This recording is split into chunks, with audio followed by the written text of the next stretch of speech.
He is known as to be the brain behind the whole revolution. 5ই আগস্টের পট পরিবর্তনের পর আলোচনায় আসা অন্তর্বর্তী সরকারের সাবেক উপদেষ্টা মাহফুজ আলম এখন অনেকটাই অন্তরালে।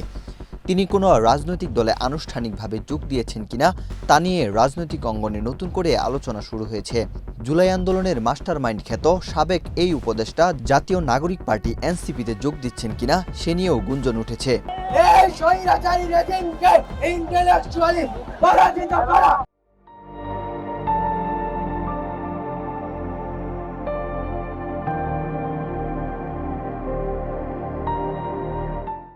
জুলাই আন্দোলনে আওয়ামী লীগ সরকারের পতনের পর নানা কারণে আলোচিত হন অন্তর্বর্তী সরকারের সাবেক উপদেষ্টা মাহফুজ আলম।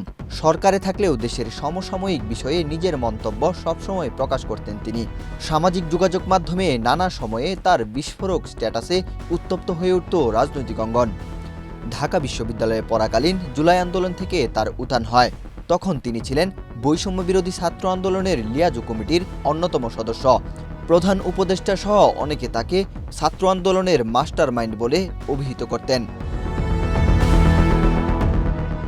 2025 সালের 24শে সেপ্টেম্বর জাতিসংঘের সাধারণ পরিষদের ৭৯তম অধিবেশনের ফাঁকে এক অনুষ্ঠানে প্রধান উপদেষ্টা ডক্টর মোহাম্মদ ইউনূস তার দীর্ঘদিনের বন্ধু বিল ক্লিন্টনের সঙ্গে মাহফুজ আলমকে জুলাই আন্দোলনের মাস্টারমাইন্ড হিসেবে পরিচয় করিয়ে দেন।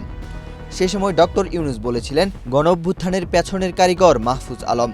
অবশ্য পরবর্তী সময়ে মাস্টারমাইন্ড শব্দের ব্যাখ্যা করেন মাহফুজ আলম। তিনি বলেন, সে একা নয়, আরও অনেকে আছেন, তিনি মাস্টারমাইন্ড নন।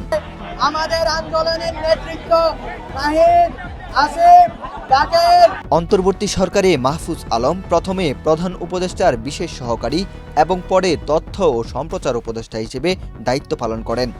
গত বছরের 10 ডিসেম্বর ত্রয়োদশ জাতীয় সংসদ নির্বাচনের 2 মাস আগে তিনি পদত্যাগ করেছিলেন। মূলত নির্বাচনে অংশগ্রহণের জন্যই পদত্যাগ করেছিলেন তিনি। লক্ষ্মীপুর 1 আসনে তার মনোনয়নপত্রও তোলা হয়েছিল। প্রথমে বিএনপি, পরে এনসিপি থেকে নির্বাচন করার আলোচনা হলেও শেষ পর্যন্ত তিনি কোনো দলেই যোগ দেননি।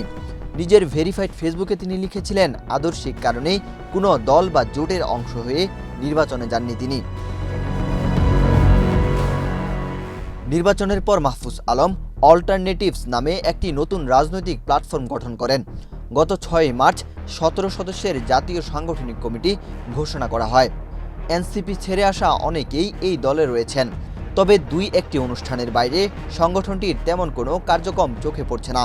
তবে অল্টারনেটিভসের সিনিয়র নেত্রী ডাক্তার তাজনোবা জামিন বলেছেন, মাহফুজ আলম তার নিজের সংগঠনের কার্যক্রম চালাচ্ছেন, সারা দেশের সংগঠকদের খোঁজখবরও রাখছেন।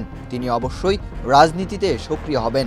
জুলাইয়ের শক্তি হিসেবে মাহফুজ আলম এনসিপির সঙ্গে যোগাযোগ রাখছেন কিনা জানতে চাইলে দলটির যুগ্ম আহ্বায়ক আরিফুল ইসলাম আদিব সংবাদ মাধ্যমকে জানান, আমাদের সঙ্গে তার নিয়মিত যোগাযোগ হচ্ছে।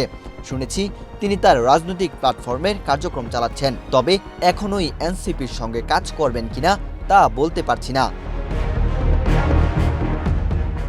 ওয়াহিদ হুসাইন জিহাদ, বাংলাদেশ প্রতিদিন।